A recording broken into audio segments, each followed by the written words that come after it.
right? And so all of us need healing in our lives. And so for a spiritual challenge, I just want to kind of offer you 6 suggestions to help facilitate this process of healing.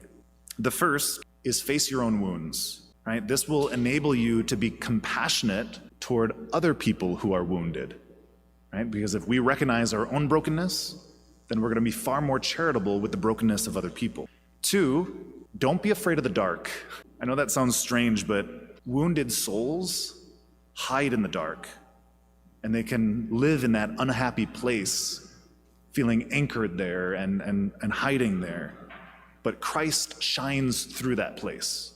The third is to be ready to enter that dark world, right? Wounds are never clean, right? So if you fall and you scrape your knee, the wound has to get cleaned out before it can start to heal.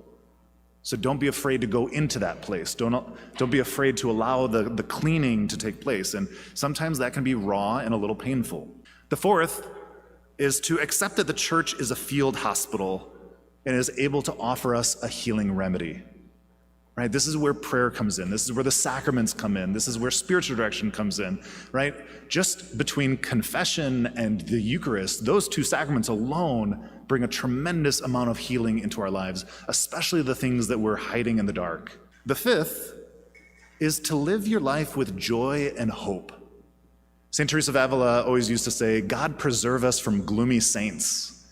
Right? If we expect to go out and to bring other people to Christ, we cannot look depressed. We cannot look gloomy. We need to let people know the great joy that we have in having Jesus in our lives.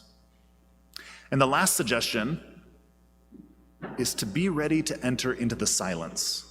I think a lot of times when we go into prayer, we want those big signs, right? The big billboards to tell us, here's what you need to do. But God often speaks in the silence. Right? To go to that quiet place in your heart and allow him to speak and allow him to bring truth and just be present.